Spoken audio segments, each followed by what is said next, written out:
Senhoras e senhores, sejam bem-vindos ao Poucas, primeira edição deste programa feito aqui em parceria com o UOL. Estamos ao vivo para o UOL, estamos ao vivo no Twitch, no Facebook, e acho que não teria jeito melhor de estrear do que com essa figura que eu admiro muito. É um cara que, eu já disse várias vezes, mas eu acho importante repetir isso sempre. Poderia ter tomado o caminho fácil da coisa, poderia ter sido um youtuber teen que não teria nenhum tipo de dor de cabeça, mas eu tô tentando, acho que talvez descobrir aqui por que ele preferiu ter dor de cabeça, fazendo conteúdo que eu realmente pago muito pau, e pra mim não teria jeito melhor de começar. Estamos hoje com Felipe Castanhari. E aí, mano? Obrigado, tudo bom? Mano, que legal. Pô, muito honrado de estar aqui sendo o primeiro convidado, porque, pô, você sabe, eu sou fãzão seu, sempre fui. Tipo, é engraçado porque eu já contei a história pra muita gente de como a gente se conheceu, porque você deve, tipo, cagar, dane-se como a gente se conheceu, mas pra mim foi uma coisa muito marcante, que diz muito respeito sobre você, quem é de você, Cauê Moura. Mas como foi? Fala pra mim. Foi no UPix, foi no UPix 2012. Eu tinha acabado de criar meu canal, eu tinha acabado de fazer o vídeo do Chaves, e você tinha me seguido no Twitter por causa do vídeo do Chaves. Uhum. E pra mim foi um puto evento, porque eu já era muito fã seu, eu já acompanhava você, tipo, há muito tempo, e quando você me seguiu, eu falei, cara, pô, o Cauê Moura me notou, o Crush notou. E meio doido, que eu cheguei no YouPix, não era, tipo assim, ninguém me conhecia ainda, né? Eu tinha poucos inscritos. Aí eu ouço assim uma galera comentando, o Cauê Moura tá chegando, o Cauê Moura tá chegando. Aí eu, caramba, o Cauê Moura tá chegando. Nisso vem assim, eu vejo você chegando assim, alto, né? O Cauê é alto, pra quem não sabe, né? O Cauê, você quantos anos de altura? 1,92. 1,92 de altura. Então aquele 1,92 chegando com um bolo de pessoas em volta. E eu falei assim, nossa, mano, já queria aquela coisa, o Cauê Moura, sei lá o quê. E você parou, assim, de onde, a direção que você estava indo, porque você me viu, você parou o que você estava indo, você mudou a direção, veio, me cumprimentou, falou, pô, muito da hora o seu trabalho, sei lá o quê, tô aqui na correria depois nós trocamos uma ideia, e continuou. Eu fiz isso. Você fez isso. Não parece algo que eu faria hoje. Não, tô brincando, tô brincando. É porque, na verdade... Me marcou. Não, é que hoje, eu acho que pra época é algo que eu faria, assim, porque isso a gente tá falando do quê? 2012, 13? 2012. Era uma época em que a gente... É legal porque coincide muito com o tema que eu queria entrar aqui, porque era uma época em que a gente ainda não tinha lidado com as dores, com as mazelas de fazer coisa pra internet. Não, eu lembro, os 2 primeiros anos foram os anos do romance, sacou? Eram anos de contos de fada. E só depois a gente foi experimentar um pouco da dor de cabeça, que é normal. Eu não quero também criar um programa, fazer uma parada super metalinguística de criar um programa para falar sobre o que é fazer coisa de internet e querer, de repente, comover as pessoas para dizer, não, minha vida não é fácil, minha vida é super difícil. Não é isso. Mas, como qualquer trabalho comum, claro, a gente tem muita dor de cabeça em alguns momentos, sabe? E eu tenho certeza que 2012 era uma época em que eu não fazia a menor ideia de que ia cobrar um preço tão caro, assim. Não tão caro, não. Vai, eu não quero ficar me vitimizando. É caro. É um preço caro. De certa forma, A gente... Eu acho que, independente do trabalho, como eu tô entrando no 9º ano de coisa pra internet, exposto, assim, e sempre tendo que lidar com o feedback das pessoas e tudo mais, é natural. Acho que se estivesse trabalhando com engenharia, se estivesse trabalhando com música, depois de tanto tempo, você vai ter dores de cabeça, mas... É curioso, porque eu, desde o primeiro dia, desde que eu comecei, eu estava dando opinião sobre assuntos que eram controversos, ou não, mas que sempre dividiam opiniões. Então, eu fui xingado no meu primeiro vídeo, e 500 vídeos depois eu fui xingado em todos eles. Você... Não, você começou fazendo com conteúdo de cultura pop, que já chamou atenção logo de cara, como você bem disse. Todo mundo já estava pagando pau desde o começo. E em algum momento você viu, acho que muito inteligentemente, que tem uma galera virando fenômeno, conversando de uma maneira mais simples com a molecada, e você fez isso. Teve momentos em que você foi pro lance das tags e tudo mais. A gente já falou isso, inclusive, lá no meu Lapada, mas é que hoje eu quero me aprofundar na questão do burnout mesmo, na questão do estresse, sacou? Porque você passou por isso e depois... não é que eu não entendo, mas assim... É muito inusitado pensar que você, com todo o destaque e com toda a possibilidade de continuar sendo, sabe, aquele cara que... Tipo, enfim, um Felipe Neto, um Ted, que são pessoas que não têm problema nenhum com o que fazem, você resolveu falar assim, não, quer saber, acho que eu vou me fuder um pouco. Vou começar a me aprofundar nos assuntos que vão me dar uma dor de cabeça do caralho. Que estranha essa pergunta. Você não acha estranha essa pergunta? O quê? Essa pergunta, ela é estranha, sabe por que ela é estranha? Fala. Eu acho ela estranha porque não deveria ser eu ter escolhido um caminho mais desafiador. Não deveria ser. Só que virou algo excepcional, mas não era para ser. Não era para ser. Era para todo mundo estar se desafiando. E eu não tô falando para todo mundo estar fazendo conteúdo, cabeça, não. Era para todo mundo se desafiando. Saindo da zona de conforto. Só que o que o YouTube traz pra gente, o que ele entrega, é algo muito bacana, assim, para qualquer pessoa. Ele entrega aceitação, ele entrega din-din na sua conta, ele entrega seguidores, ele entrega relevância, ele entrega números. Então, essas coisas seduzem muito. Sim. Muito mais do que a sua meta criativa, sabe? O seu desafio pessoal. Então, eu acho que virou norma que todo mundo, eventualmente... Todo mundo, mas a maioria dos YouTubers foram seduzidos, eu diria. Faz sentido. Eles foram seduzidos. Porque é difícil... É complicado eu falar que... eles escolheram. Eu sei que não foi 100% eles. Eu sei que se a coisa tivesse se reorganizado de uma forma diferente, talvez eles tivessem escolhido outro caminho. Só que a maneira com que a plataforma se desenvolveu e evoluiu fez com que eles escolhessem caminhos diferentes. Sim. Não, Só que eu não acho que deveria ser uma coisa tão absurda assim o que eu fiz. Porque eu vim de uma profissão onde isso era normal, era animador 3D. Nenhum animador 3D faz a sua demo do ano e você fica com aquela demo usando ela para sempre. E você não chega depois de 4 anos falando, olha aqui, essa é a minha demo. Sim. Cara, nossa, você tá fazendo a mesma coisa há 4 anos, cara. O seu melhor trabalho foi há 4 anos e em 4 anos você não fez nada. Sim. Para uma carreira artística, pensando artístico no sentido de eu era animador 3D, eu encarava isso como uma carreira artística e acho que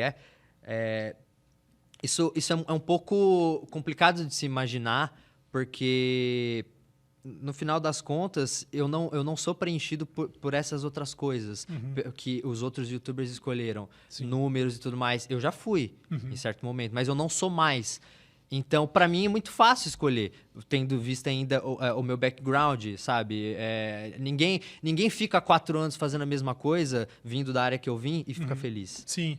Não, eu de forma alguma faço crítica a essas pessoas que escolheram o que a gente pode chamar de caminho fácil, mas quando você olha para o trabalho do Felipe Neto, por exemplo, o cara fazendo vídeo todos os dias e diversificando as suas brincadeiras e tudo mais, eu fiquei praticamente 6 anos fazendo literalmente a mesma coisa, sabe? É difícil. Com o Giro de Quinta, eu simplesmente encontrei o que me deixava feliz e segui. E senti isso ao longo do tempo, de que eu precisava fazer mais coisa. E foi aí que foram surgindo os outros projetos. Mas a minha crítica não é de realmente você, sabe, sentar em cima do seu projeto e levar ele. Tem grandes artistas, o Jerry Seinfeld, por exemplo, falou que ele ficou 10 anos sem mudar o texto, sabe? O cara faz só aquilo. É só subir no palco e falar a mesma piada. Não tem problema. Se você é como colher os frutos de um bom trabalho. Você chegou lá e as pessoas podem falar depois. O cara senta lá, lê umas notícias do G1 e tá achando que é artista. Qualquer um poderia ter feito, mas fui eu que fiz e tudo bem. E eles fizeram e tiveram sucesso nisso. Mas o fato o caminho que você escolheu por mais que, agora eu concordo inteiramente com você, não era para ser sequer um questionamento nosso por que você fez isso. É óbvio porque você fez isso. Porque você é mais do que isso, sacou? Porque você não quis parar onde você estava. Mas eu tenho certeza que é fato que foi o caminho mais difícil. Você tinha um sofá extremamente confortável do digital influencer que faz tag. Você preferiu falar, não, tô cansado aqui. E começou a andar num caminho de prego, sacou? Até chegar no ponto em que você começou a falar de assuntos que você sabe que vai dividir opinião, porque uma coisa é você falar sobre nazismo, numa época em que nazismo não dividia opiniões. Agora divide. Para mim é um mau sinal, mas tudo bem. Mas você foi até falar sobre política, falar sobre tudo isso. Como é? Você sente saudade de alguma maneira assim, de olhar para trás e falar, nossa, mano, ai, por que eu fui por esse caminho ou não? Não, acho que na balança ainda vale a pena fazer o que você faz. Nossa, jamais. Sério? Pelo contrário, eu acho que talvez algumas coisas eu tenha empurrado o tempo demais, sabe? Uhum. Eu acho que tudo que eu fiz no YouTube até hoje pra mim teve um sentido e um objetivo, sabe? Eu já cheguei a comentar que a época das tags, elas aconteciam em paralelo com o canal, que continuou. As animações continuavam, os vídeos de nostalgia continuavam. Não é como se você tivesse negado as origens. Eu nunca parei de fazer uma coisa e mudei meu conteúdo completamente. Eu fui adaptando algumas coisas e as tags, elas foram uma ótima saída para atrair um público jovem para o canal. Sim. E não adianta, quando você trabalha com internet, a gente precisa vender o nosso peixe. E o nosso peixe a gente vende com número, com engajamento. Então, eu sei que é muito mais fácil para mim vender um projeto muito bacana se eu tenho números maiores e um engajamento maior do que se eu for só um cara nichado com um público pequeno. Então, eu posso até conseguir, mas é mais difícil. A gente sabe que, no final das contas, quando você mostra os números, os seguidores, todas essas coisas, é isso que atrai. Né? Mas você diria que foi uma estratégia mais ou menos... Eu já vi, por exemplo, o pessoal de Hollywood, o diretor de Hollywood falando que para poder viabilizar os projetos pessoais, eles dizem que fazem um para eles e um para mim, né? Sim, tipo, certo. eu vou Famosa aqui, história. vou dirigir um filme blockbuster para poder fazer o meu. Foi uma parada muito bem pensada da sua parte, tipo, eu vou entrar nisso, se você já programava, mas eu vou sair disso quando eu atingir tais números e tal, foi realmente um planejamento de carreira? Foi, completamente. Mesmo porque eu nunca desloquei minha equipe para se dedicar a isso. Eu achava um crime eu parar minha equipe para ir editar uma tag minha. Por isso que eu mesmo editava. Então, tipo assim, eu que editava tudo, virava madrugada, às vezes editando. Mas eu achava divertido, porque, querendo ou não, eu tava lá com amigos, inclusive já gravei com você, uma dessas coisas, e era divertido. Era uma brincadeira ali, uma coisa, uma distração que atraía muita atenção da molecada, mas que era uma puta porta de entrada para as drogas mais pesadas do meu canal, entendeu? Então, eu acho que foi uma estratégia, sim. E em determinado... Tanto que em determinado momento eu simplesmente parei. E assim, a gente sabe, eu fazia imitando youtubers, dava view pra cacete, mano. Um dos meus vídeos mais vistos são ainda... sabe, o meu vídeo mais visto no meu canal ainda é o pedindo McDonald's cantando, sabe? Sim. Que tem, tipo, 17 milhões de views, mano. Saca? Sim. Então, só que em contrapartida, eu sinto que por eu ter parado de fazer isso e começado a ter me dedicado a outras coisas, esses vídeos sobre as outras coisas, que eu tenho um pouco mais de orgulho, começaram a crescer bastante também. Sim. Então, para onde você quer focar o seu canal? Eu foquei meu canal em uma época porque eu quis atrair um público e que foi ótimo, sabe? Eu jamais imaginei que teria o efeito que teve, porque foi muito forte, sabe? Deixou meu nome muito forte. Não, eu acho isso é extremamente genial, porque é como você disse, você poderia ter nichado a parada e ter virado um professorzão, uma parada mais educativa, como o Pirula fez. E o Pirula ainda tem números fantásticos pro tipo de conteúdo maçante que ele faz, e a gente sabe que é. E o Pirula é um cara que eu amo muito, eu adoro o conteúdo dele, mas ele realmente tem uma abordagem para conseguir abordar para conseguir falar sobre qualquer assunto científico, histórico, coisa do tipo. A pessoa tem que ter essa disposição de focar no assunto, porque eu acho que a figura dele não foi tão trabalhada quanto a sua. Você é um digital influencer dos mais influentes do Brasil, então ainda tem esse poder de que, por mais maçante que o assunto possa ser, vamos falar sobre, vamos falar sobre ditadura agora, a pessoa vai parar pra ver porque é você falando, entendeu? E isso eu acho muito foda. Eu tenho um pouco... Eu sinto que eu faço... Lógico, o meu é num nível muito mais baixo, mas eu trabalho com esse lance de pílulas de coisas que eu realmente quero que as pessoas entendam, que eu acho que é importante falar, mas sempre misturado no meio do entretenimento, porque aí você consegue passar a mensagem como... Um exemplo que eu uso há muito tempo, como tentar dar remédio para uma criança, você tem que botar no meio do doce, sacou? Se você der sua pílula, ela não vai tomar. Eu não tô subestimando o público de nenhuma maneira, dizendo que porque é criança, então tem que, sabe, enganar, mas eu me sinto cativado a aprender sobre história quando é você falando, mais do que se fosse um professor, porque você conseguiu misturar, né, a parada, e acho que isso tem um valor gigantesco, assim. Mas sabe por que eu consigo fazer isso? Tem é uma roubada de jogo. Porque, assim, eu nunca sei sobre o assunto que eu vou falar. Eu nunca sei sobre... Eu não sabia antes de fazer o vídeo do nazismo, eu não sabia a história completa. Eu não lembro, sabe que eu vou lembrar da época de escola? Eu não sou historiador. Como é que eu não sabia? Então, a grande parada pra mim é que os temas que eu abordo são assuntos que eu sou apaixonado e que eu adoraria saber. E que eu falo, adoraria saber mais sobre o nazismo. Já sei, vamos fazer um vídeo sobre isso. Porque o processo de criar o vídeo vai me trazer o conhecimento. Eu vou ter que ler sobre aquilo, vou ter que pesquisar sobre aquilo, eu vou ter que... O próprio roteiro que a gente escreve, que eu tenho meu roteirista principal, que é o Rob, e, nossa, ele é incrível, ele é fantástico. E tem um jeito com as palavras, então a gente tem essa primeira reunião de briefing, onde eu passo para ele como que eu quero que seja o vídeo, os tópicos que eu quero que ele aborde e tudo mais, e ele consegue criar esse primeiro rascunho para mim, que já é incrível. Só que esse processo de vir o roteiro, volta, ele rola umas 5 vezes. De, tipo, ele vem a primeira versão, eu pego, aí eu já tiro um bloco, eu já mudo outra parte, eu já tiro aqui, eu já falo, Rob, aquela partezinha ele vai mudando, eu vou mudando aqui, vira uma coxa de retalhos. Sim. E então, nesse processo, eu acabo lendo o roteiro umas 7, 8 vezes. E aí você aprende absolutamente tudo. A informação acaba fixando na minha cabeça. E tem outra coisa. Eu só acho que o roteiro está bom o suficiente quando eu consigo entender 100%. E eu sou a melhor representação da minha audiência. Eu sou um cara interessado, que eu não sei sobre tudo, mas que eu adoraria saber. Sim.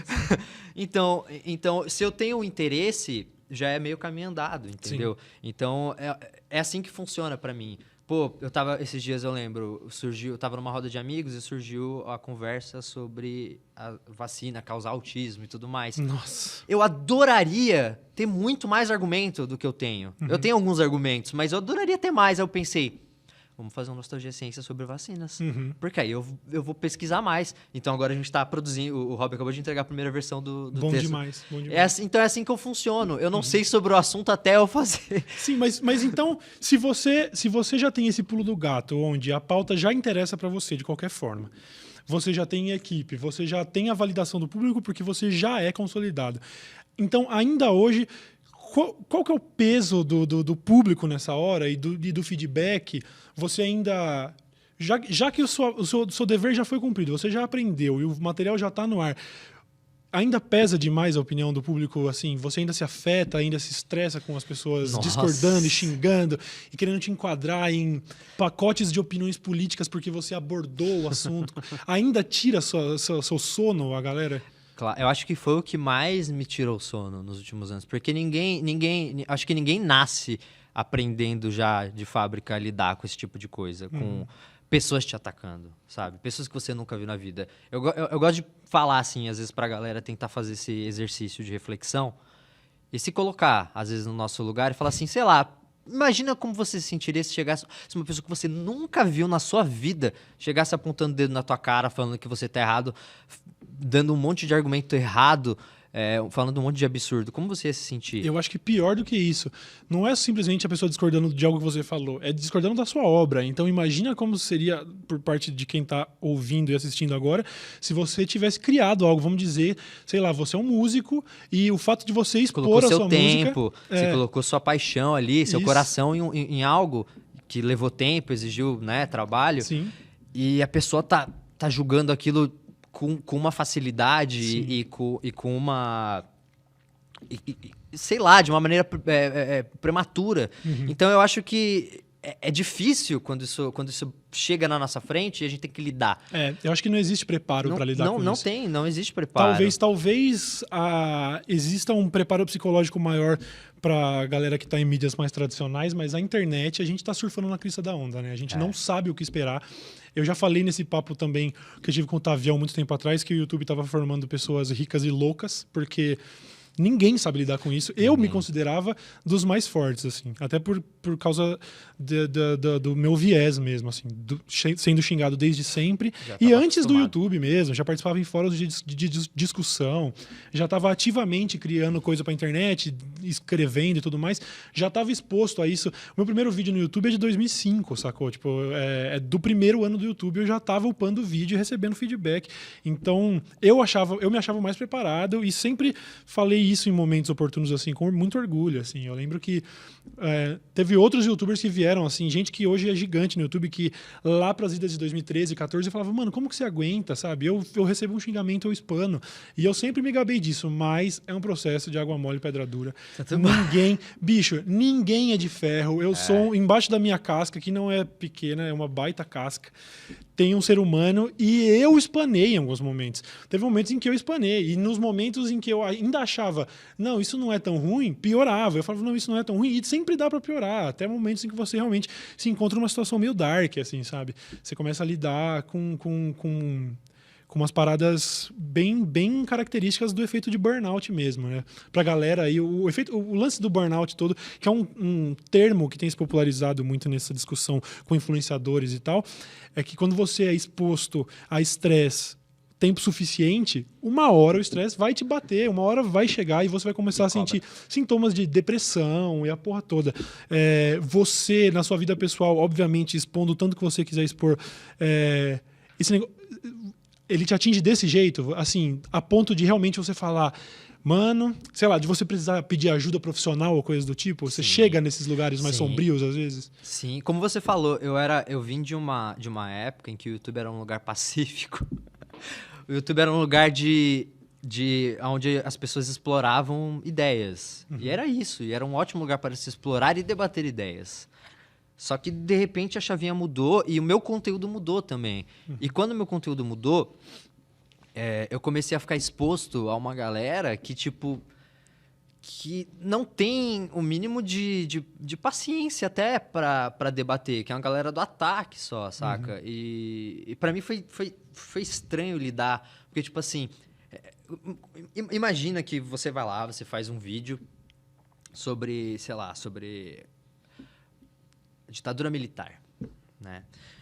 E a gente fez esse vídeo, quando eu percebi, né, porque o primeiro vídeo de história foi o do Hitler, e quando o vídeo do Hitler começou a ganhar muito, muito acesso, eu comecei a perceber que esses vídeos de história poderiam alcançar muitas pessoas. Quando a primeira pessoa mandou vídeo de professor passando o vídeo do Hitler em sala de aula, foi quando me bateu uma parada da responsabilidade. De tipo, mano, eu preciso muito ter responsabilidade do que eu tô fazendo. E aí, quando eu falava fazer o vídeo da ditadura militar, aí a gente chamou um historiador, inclusive foi meu professor e tudo mais, formado na USP, pós-doutorado na USP, sabe? Um professor, sabe? Com todos os seus méritos e tudo mais. E aí a gente recebe, né, não só a consultoria, como o Caio, o nosso historiador, né? O Caio, ele também escreve junto com a gente o roteiro, a gente debate junto ideias com a gente. É um processo muito bacana, inclusive, que eu aprendo muito. Às vezes, só numa pergunta que eu mando para ele no WhatsApp, ele manda 12 áudios, né? Obrigado, Caio. Mas isso é bom? Você gosta? É legal, porque, tipo assim, você vai perguntar um detalhe da história e você acaba sabendo ela inteira. O professor tem 10. Não tem como, é coisa de professor. Só que disso surge um conteúdo minimamente responsável, sabe? Que passou por uma curadoria, que foi corrigido várias vezes. Então, para mim foi muito difícil lidar com, de repente, sei lá, youtubers fazendo vídeo falando sabe, ditadura não existiu no Brasil. Eu falo assim, cara... eu não sou eu que quero ter razão. Eu não sou eu. Desculpa, cara. Eu não posso jamais querer colocar o meu conhecimento histórico como sendo a régua. Eu não vou fazer isso. A minha régua é um historiador. Entendeu? Então, quando eu vi que existiam algumas poucas, se comparado, se a gente for equiparar as proporções, as devidas proporções, a gente vê que a maioria tem bom senso. Mas tem uma galera... que falava, não existiu ditadura no Brasil. E era engraçado que eu percebia que eram argumentos prontos. Porque, tipo assim, uma coisa que a gente percebe dessa galera, mais do ódio, é que eles pegam pacotes de argumentos. Quando você não tem conhecimento sobre algo para argumentar com a sua própria cabeça, você vai usar a cabeça de outras pessoas. É o que a gente chama de gozar com a rola dos outros. Sim. É tipo assim, você vai pegar um argumento de outra pessoa, algo pronto, e você vai usar aquilo exatamente da maneira com que ele foi apresentado. É a memetização da história, dos pensamentos, das opiniões, sabe? Tudo é um grande meme pra e aí o que uma aconteceu? parcela da população. Eu comecei a perceber que as pessoas que iam criticar meus vídeos, elas não tinham assistido ele. Isso foi uma coisa que eu me liguei e que foi iluminador. Porque eu falei assim, as pessoas não estão assistindo e estão achando ruim. Isso aí é a galera... Por quê? Porque eu comecei a notar o padrão dos argumentos de tipo... vídeo muito bom, mas esse daí que Hitler foi de direita, viu? Isso aí tá errado, Hitler de esquerda. Tipo, sabe? Esse vídeo aí falando que... Sabe, os comentários que citava só uma parte... que tem 1 minuto dentro de um vídeo de 1h sei lá, 1h10, sabe? E que foi conferido por um historiador e tudo mais. Aí eu percebi isso, falei assim, essa galera não assistiu. Aí quando eu comecei a achar o vídeo da galera que me atacava, falando, Hitler na verdade é de esquerda, sei lá o quê. Eu falei, cara, não sou eu que quero ter razão, você é meu professor, eu não vou discutir, sabe? Eu não vou entrar nesse mérito. Só que conforme essa galera foi ficando cada vez maior, esses comentários foram começando a ficar cada vez mais presentes. Isso começou a virar regra, né? E isso começou a me afetar, cara. A me afetar. Porque eu comecei a ter medo do efeito disso para as pessoas de bom senso. Aí que me preocupava. Porque tudo bem que você é um idiota e que você não tem a capacidade de analisar algo e ter a sua própria opinião. Que você vai usar a opinião dos outros sempre, que você assiste lá, Nando Moura, que seja. Você vai ver o Nando Moura e você gosta das opiniões do Nando Moura, porque ele é um cara extremista e tudo mais, e você é extremista e se relaciona com isso, e você vai sempre usar os argumentos do Nando Moura, que são sempre rasos e sem embasamento, e você vai usar sempre isso para qualquer conversa que você vai utilizar. É uma escolha sua. Mas deixa eu abrir um parênteses aí, porque algumas coisas simplesmente não são questão de opinião. A gente tá nessa época em que tudo é assim. Eu posso literalmente falar, eu estou usando uma camiseta vermelha e o Nando Moura quer dar a opinião dele que é azul. Algumas coisas não são questão de opinião, então, mas questão de história, era isso que eu ia concluir. Tipo, você pode usar esse argumento, mas essa é a opinião do cara, mas isso não vai te dar razão. Entendeu? Isso não vai te dar razão. Sim. Saca? Você pode ter direito à sua opinião, mas não seus próprios fatos, né? Como já diria uma frase de um pensador muito conhecido que eu esqueci o nome. Então, acredito que essas pessoas começaram a me afetar muito, cara. E eu não entendia muito bem o porquê que estava acontecendo aquilo. E em determinado momento eu entendi, sabe? Só que ainda fiquei muito preocupado com aquela questão que eu falei de que as pessoas de bom senso, elas poderiam eventualmente assistir o vídeo e ler os comentários. E ser influenciada porque um comentário absurdo, sei lá, com 200 likes, porque um cara fez um vídeo e foi todo mundo lá no vídeo me atacar. Aí o cara que tá lá, de bom grado, assistindo o vídeo, vai ler o comentário, vê um comentário, mas isso daí tá errado. O cara fala com a propriedade de um historiador, né? Porque é tudo historiador no comentário de YouTube, é todo historiador professor. Aí o cara vai lá com aquela autoridade, né? Que só o diploma de comentarista de Facebook lhe deu. E ele vai e comenta uma besteira, dá muito like, o cara lê. E às vezes acaba achando que o vídeo tem um erro que não tem. Já aconteceu de pessoas virem falar assim, muito bom, pessoalmente, muito bom, mas não, teve um erro lá que você cometeu, né, Castanheira? Eu falei assim, qual erro, né? Eu falei assim, eu sou muito chato com essa questão de erro, eu me preocupo muito com isso. Por favor, me fale. Não, é que eu acho que você comentou lá um negócio lá de que dizia que o Hitler, ele é de direita e, na verdade, ele é de esquerda. Aí eu falei assim, não, você tá enganado, cara. Isso, na verdade, isso primeiro que isso é uma discussão um pouco mais complexa. Não dá pra você simplesmente falar que é de direita. Tem várias outras coisas que você precisa levar em consideração de contexto da época, entendeu? Enfim, não é uma discussão tão simples assim, mas não, ele não era de esquerda. Não, eu acho, inclusive, que pra sanar essa dúvida, é só a galera que vai argumentar que o Hitler era de esquerda, me apresenta um neonazi que não votou no Bolsonaro. Faz assim, começa por aí. Procura assim um grupo, neonazis a favor de Haddad, por exemplo, aí a gente começa a trocar ideia para ver se tem fundamento. Mas então... Mas enfim,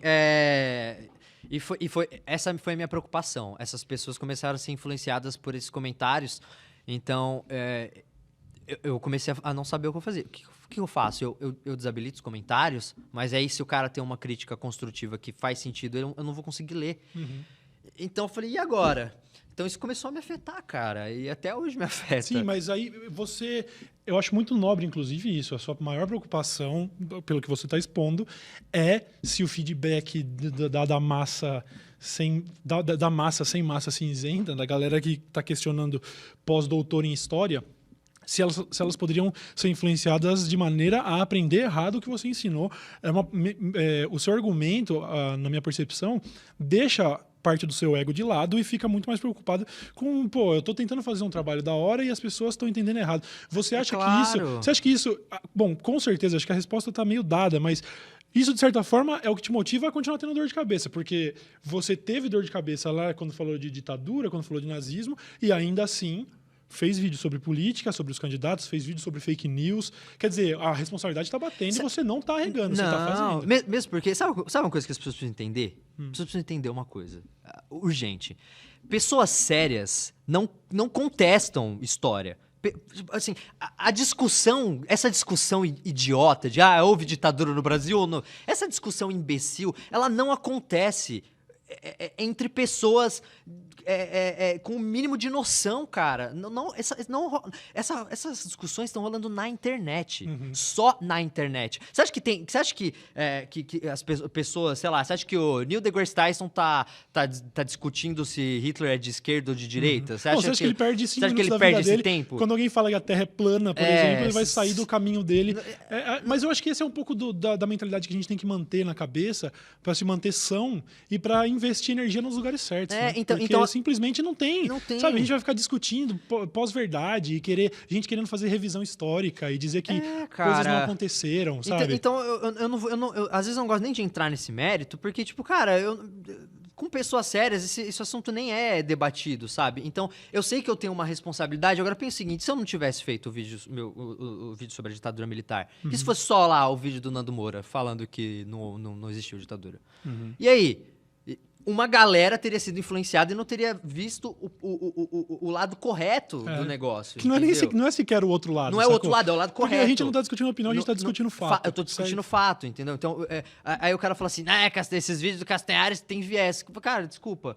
Tem professor do Brasil inteiro passando meus vídeos em sala de aula.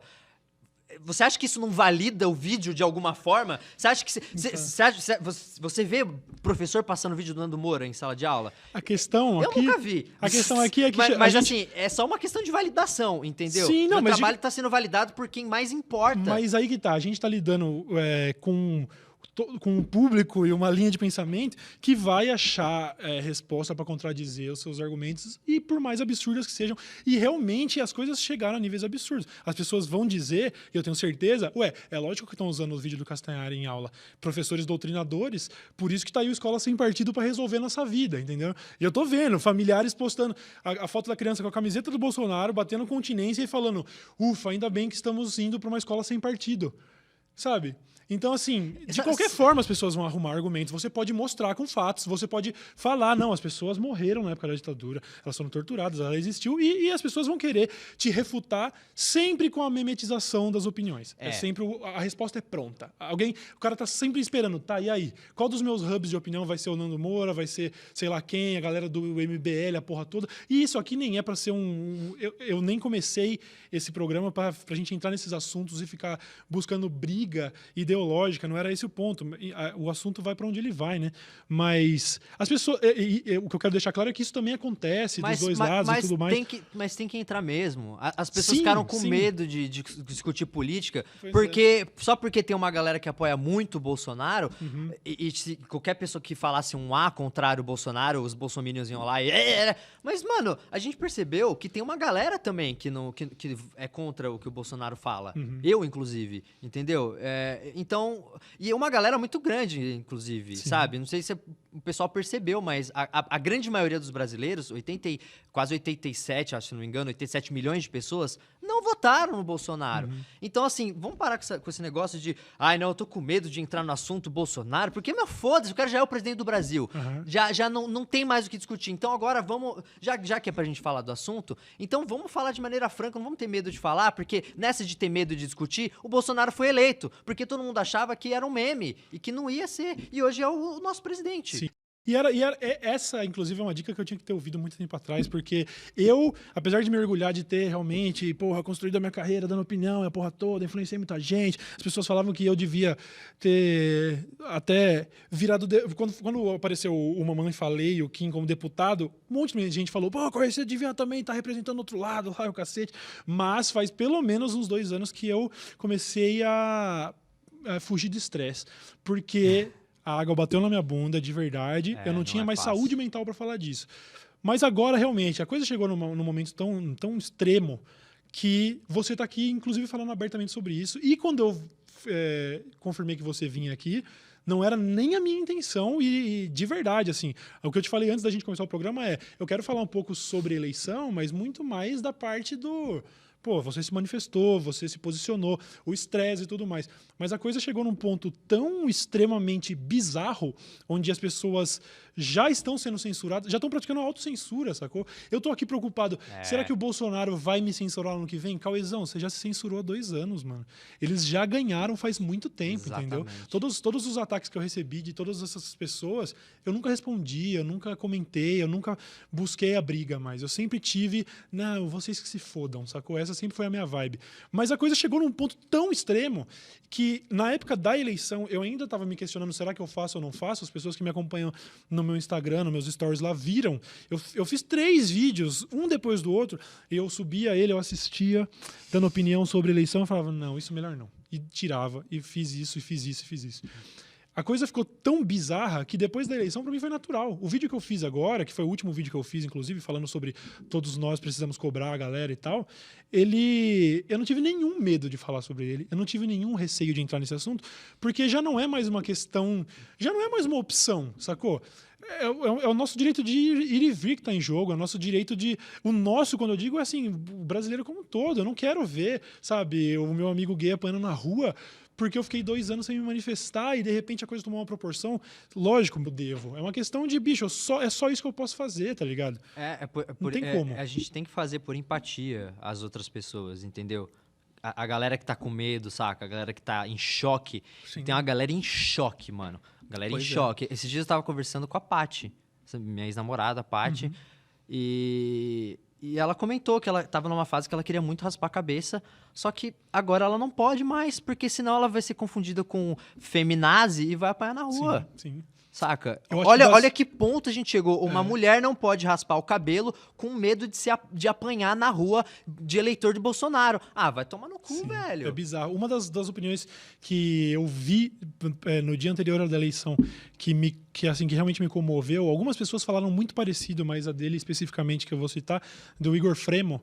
Ele é um cara do Twitter que, enfim, humorista e tal, nunca se posicionou com isso, mas ele falou aos 45 do segundo tempo, eu vou me posicionar porque um dos candidatos... Não foram essas as palavras, vocês podem buscar, mas um dos candidatos está deixando meus amigos amedrontados. Os meus amigos estão apavorados. Então, assim, a gente nunca viu isso antes. Como é possível que isso tenha acontecido, sabe?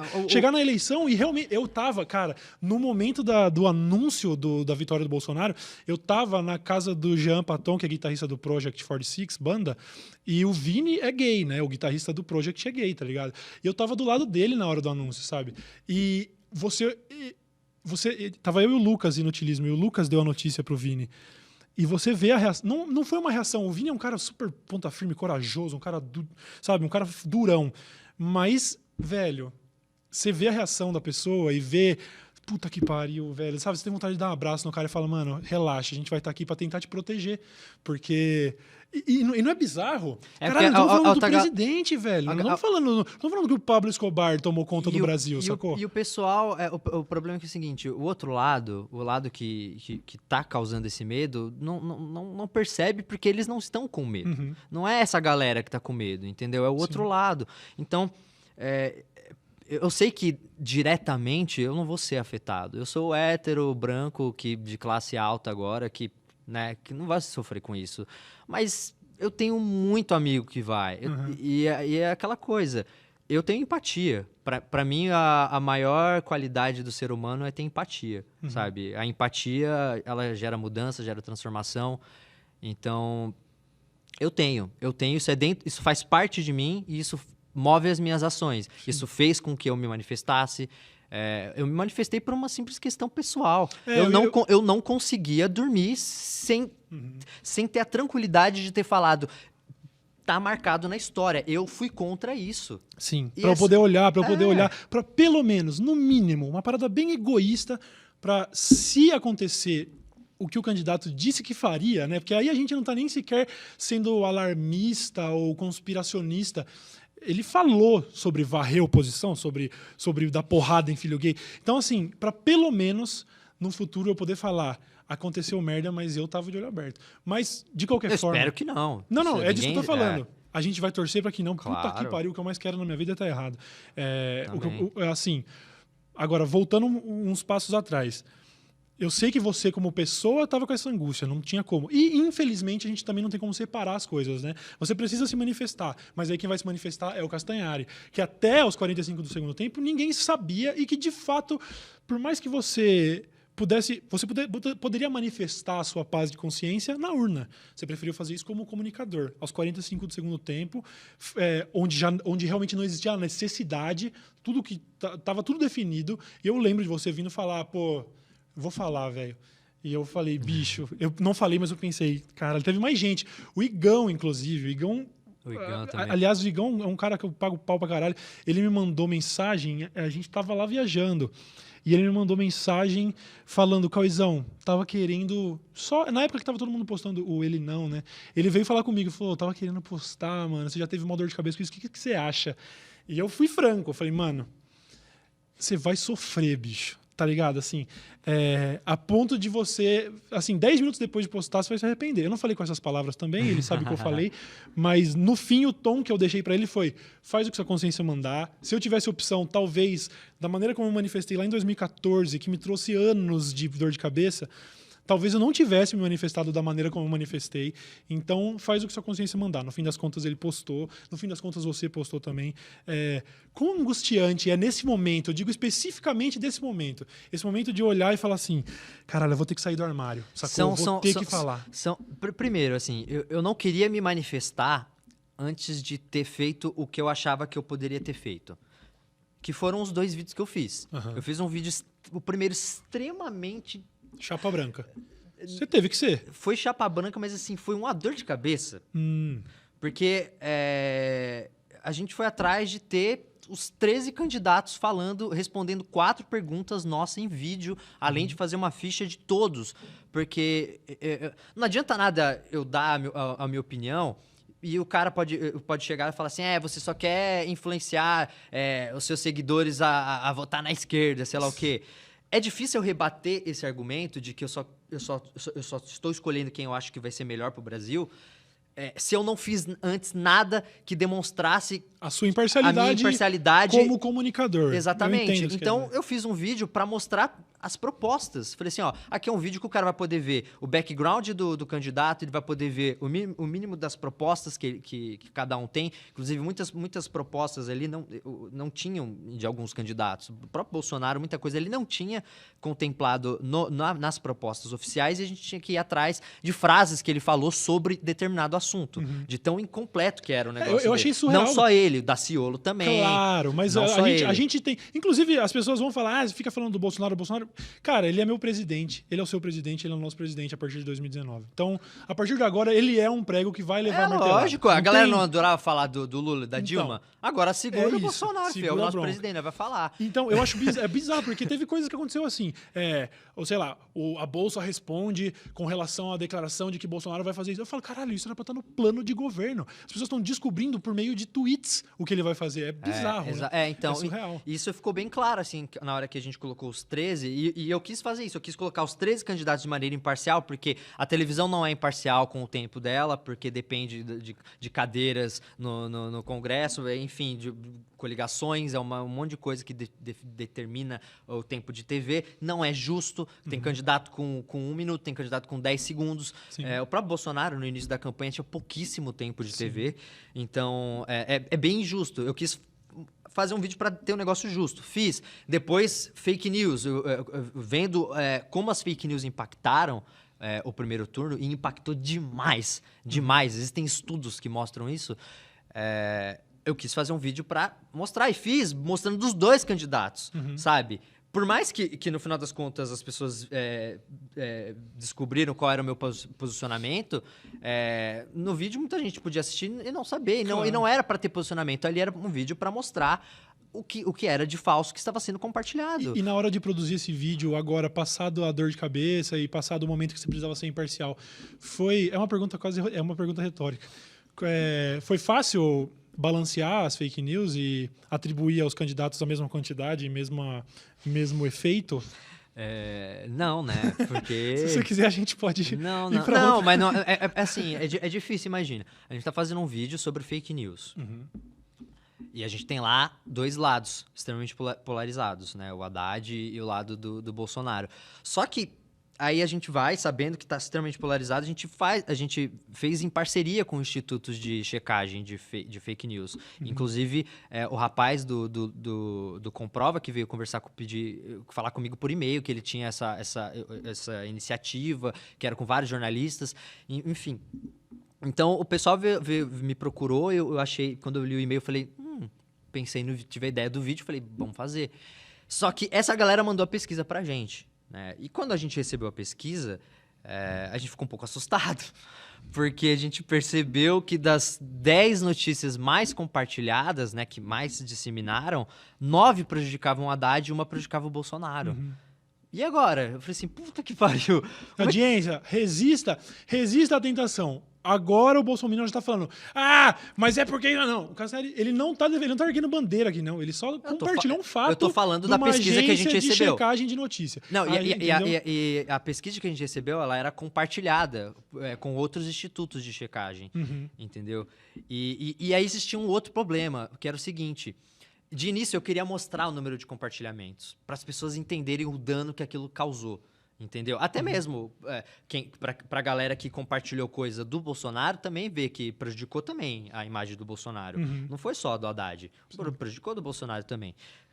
Só que quando a gente recebeu o negócio, a gente ficou em choque. De falou, ficou claro pra gente que o que se fudeu mais com essa história de fake news foi o Haddad. E um problema maior é que é o seguinte, quando a gente via o número de compartilhamentos originais, porque a gente recebia... Essa era a questão, a pesquisa ela vinha junto com o link original da postagem, que você entrava lá e tinha 300 mil compartilhamentos o negócio. E aí eu falava, tá, mas e o WhatsApp? Eles falaram assim... A gente não tem como rastrear a quantidade de compartilhamentos no WhatsApp, só que a gente sabe dizer que é equiparável. Quando tem muito compartilhamento no Facebook, é porque aquilo ou surgiu no WhatsApp ou foi impulsionado pelo WhatsApp. Então, se tem 300 mil no Facebook, é porque no WhatsApp tem muito mais.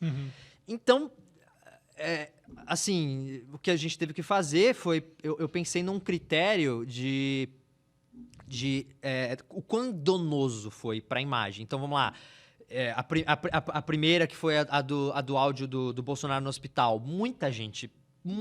Essa eu nem sei como era. Era ele xingando a enfermeira. Ele, né? Era um suposto Bolsonaro xingando as enfermeiras no hospital, falando que era uma farsa, que ele não tinha tomado a facada, e de que era um teatro e tudo mais. Só que... Se você prestasse um pouquinho de atenção, você já veria que não é o Bolsonaro, mas é parecido, mas não era o Rudy Landucci imitando o Bolsonaro. Não, então, isso até gerou um puta problema depois, porque criaram uma postagem atribuindo isso ao Adnet. Porque foi logo depois que ele fez a primeira imitação do Bolsonaro, e a galera, é lógico, os fãs do Bolsonaro não gostavam, não gostam de nada que critique o Bolsonaro. Porque zoaram o Imaculado. Não pode zoar o Bolsonaro. Você pode zoar todo mundo, menos o Bolsonaro. Aí, então, atribuíram ao Adnet e ele isso começou a viralizar no WhatsApp. É isso que a galera não percebe, o dano que uma fake news causa. O Adnet estava compartilhando em um grupo aí que eu tô com ele há uns tempos, de que ele até compartilhou um print do tweet, né? Tá público para quem quiser ver. Ele sendo hostilizado em mercado com pessoas achando que ele que foi o criador daquilo até hoje. Ele já se manifestou, ele já falou que não é ele, só que o problema da fake news é que ela sempre vai atingir mais pessoas do que a notícia real, do que o fato de verdade ou o esclarecimento dela. Um tweet sensacionalista vai ter ali 15 mil RT e a retratação dele vai ter 1.000, sacou? Exato. Então, assim, esse é o problema. É irreparável. É irreparável. Então, assim, uma vez que o dano é irreparável, eu tinha que entender como pesar essa questão para saber qual fake news do Haddad pegar com o do Bolsonaro. Então foi terrível, né? Porque eu não queria deixar também, até mesmo pro meu público que votou no Bolsonaro, e eu não tenho, é bom deixar isso claro, eu não tenho problema nenhum com as pessoas que votaram no Bolsonaro. Eu só tenho problema com quem era ativista do Bolsonaro, com quem militava a favor do Bolsonaro, porque para mim as ideias que o Bolsonaro representa são terríveis e a quantidade de bobagens que ele já falou, para mim não faz sentido alguém querer militar a favor do Bolsonaro. Então se você votou no Bolsonaro, não tem problema nenhum, até mesmo aquele famoso voto antipetismo. Não, achei que você ia falar, inclusive é um negócio que eu falo, se você votou no Bolsonaro não tem problema nenhum, até tenho amigos que votaram, sabe, não tem problema nenhum, eu tenho foto, inclusive, outro dia eu tirei uma foto abraçando um cara. Eu não tenho. Eu não posso ser incoerente também com o que eu com a minha própria declaração, entendeu? Eu falei, quando eu falei que ia votar no Haddad, eu falei que eu não tinha problema nenhum com quem votasse no Bolsonaro, que eu respeitava, sabe? E tá tudo bem, entendeu? Só que eu não voto. Mas que eu só ia respeitar o cara se ele me respeitasse. Porque acontece muito isso. A galera pede respeito, mas não respeita. Ah, respeita aí que eu voto no Bolsonaro. Tá, mas você respeita quem tá votando ali no Haddad? Não respeita. Mas você quer que respeita você. Ai, engraçadinho. Então, assim, pra mim é simples. Se você me respeita por eu ter votado no Haddad, eu vou te respeitar por ter votado no Bolsonaro. Mas se você não me respeita, não tem como te respeitar por ter votado no Haddad, tá bom. O problema vou te respeitar também. O problema é que o desrespeito virou regra na parada, né? Então ficou cada vez mais difícil trocar ideia porque não dava para trocar ideia, né? Mas aí você pensa, por exemplo, da minha parte, agora eu sinto até um certo alívio, parte mais egoísta, claro, de pensar, bom, agora eu sou 100% oposição, agora não tem um governo que no passado eu possa ter apoiado, sacou? Depois de 2014, eu paguei caro pra caralho, assim, tipo, as pessoas tentaram me relacionar. Teve perfil desses Bolsonaro zoeiro 7.0 que falou até de valores que o PT teria pago pra mim, sabe? Falou que eu ganhei 80 mil reais pra ajudar a eleger a Dilma, o cacete. Primeiro que aceitar 80 pau pra ajudar presidente, vai tomar no cu, né? Eu queria 3 vezes esse valor pra começar a trocar ideia. Mas aí depois, quando eu fui trabalhar com o PC lá na Play TV, falaram que eu tava lavando dinheiro porque a Play TV, o Lulinha, a filha do Lula já trabalhou lá. Quando eu vim pro UOL agora, as pessoas falaram, o UOL, lá do PagSeguro, né? Que nós estamos boicotando por causa da Folha, né? Porque a Folha falou uns fatos sobre o Imaculado, então agora ela é um jornal esquerdista. Ah lá, é lógico que tá contratando o Cauê Moura agora, o UOL. Então, assim, eu tô pagando esse preço por ter dado opinião sempre, só que agora eu sou 100% oposição. Agora não tem representante meu na presidência, sacou? Então, assim, ficou fácil para mim continuar me manifestando contra. Porque eu já fazia isso, já fiz durante os anos todos, mas a partir de agora eu tenho paz e espírito de saber. As pessoas sabem que eu não tenho amarra com ninguém, as pessoas sabem que a minha opinião é honesta, eu estou em paz para continuar bostejando da maneira como eu sempre bostejei. Agora você tem um viés mais educativo e tudo mais, se posicionou quando sentiu o chamado do dever, tranquilamente, mas o seu trabalho nunca defendeu isso, assim, não com viés, foi sempre assim, de informação de história. E eu sempre deixo claro quando a opinião no vídeo é minha, quando eu estou falando algo que é só a minha opinião. Entendeu? Sim. Porque se eu tô falando de história, se eu tô fazendo vídeo conversando com a minha audiência sobre história, tem momentos em que eu vou citar fatos e tem momentos em que eu posso dar a minha opinião. Normalmente isso acontece no final do vídeo, num discurso final que eu faço, que eu normalmente escrevo a minha opinião ali, num discurso final. Ou deixo claro qual que é a minha opinião sobre algumas coisas, entendeu? Eu acho assim, no final das contas, o que importa pra mim, de verdade, é eu estar 100% tranquilo com a minha paz, mente. Né, em velho? paz. Não tem nada mais valioso do que isso. Eu tô em paz de que o que eu estou fazendo é 100% honesto, assim, vem do meu coração. Eu gosto de fazer o que eu faço. Eu sinto que eu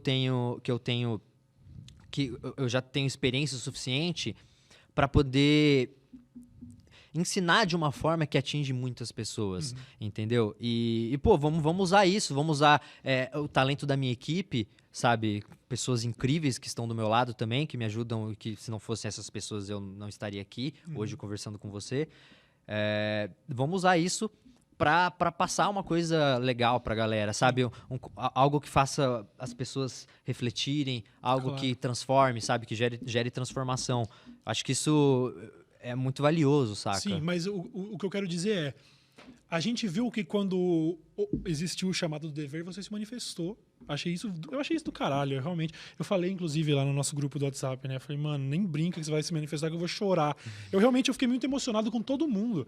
Eu percebi que, apesar da polarização extrema, a gente conseguiu estreitar os laços e as admirações, Muito. sabe? Se antes eu amava o Adnet, por exemplo, ou outras figuras públicas que resolveram falar, não, peraí, gente, eu acho que tá errado e tal, agora eu amo mais, entendeu?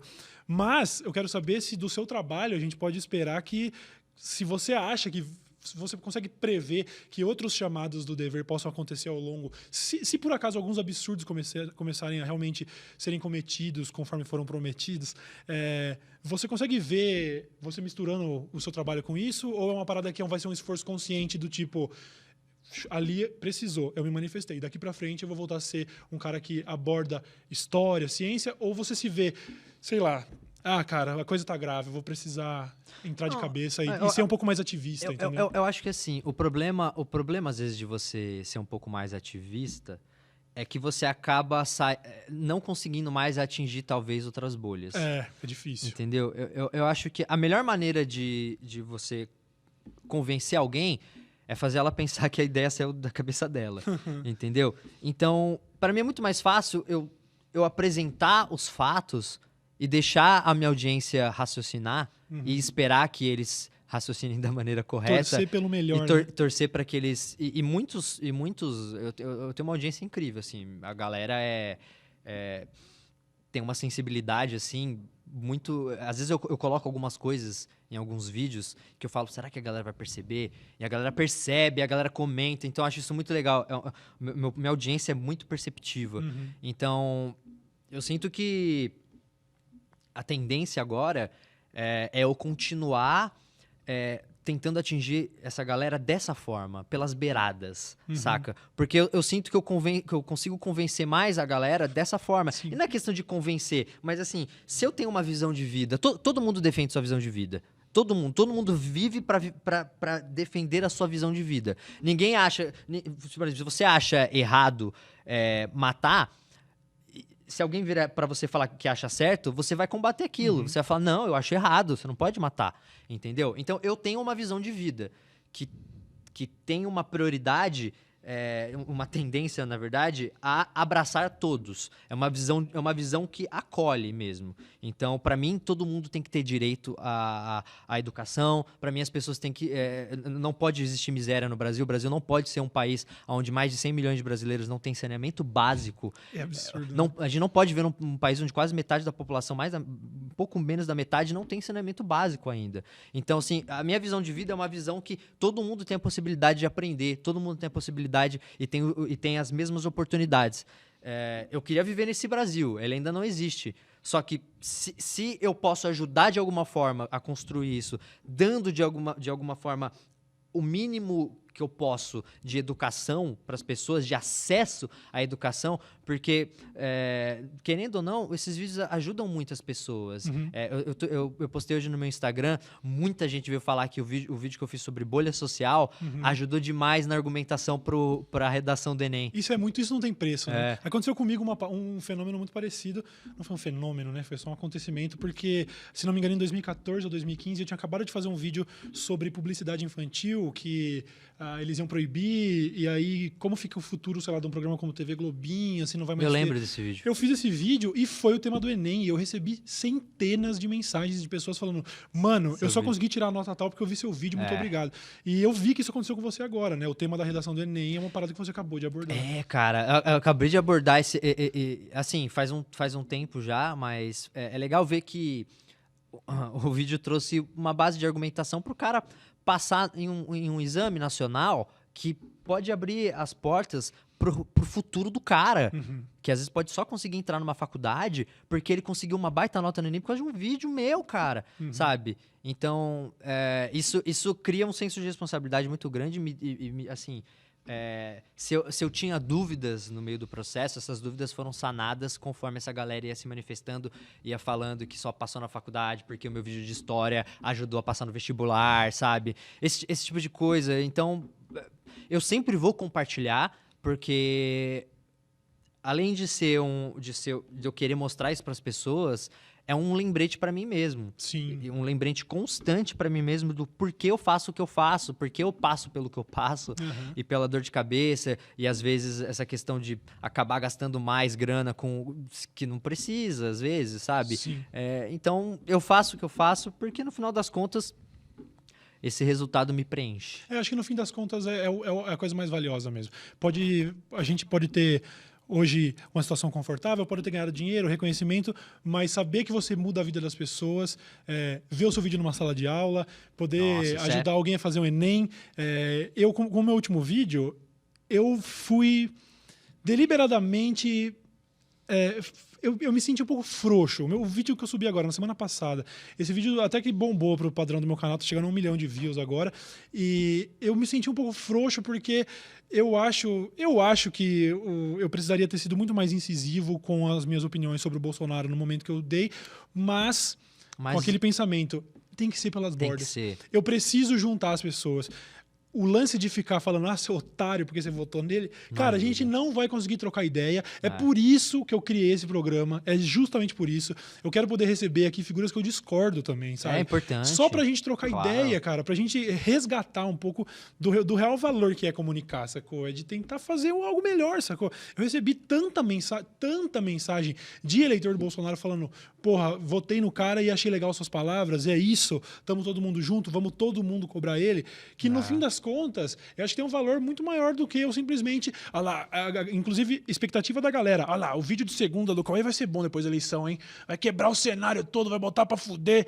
Cara, eu fiz isso quando mataram a Marielle, por exemplo, sacou? É o momento em que você fica, meu Deus, eu não acredito, porque as pessoas estavam relativizando, depois me ironizaram, quiseram ainda me zoar. Muita fake o news. arrombadão do Nando Moura foi querer me zoar. Já estão aí, até agora não resolveram, e a gente tem todos os indícios de que foi aquilo que eu falei, mas as pessoas...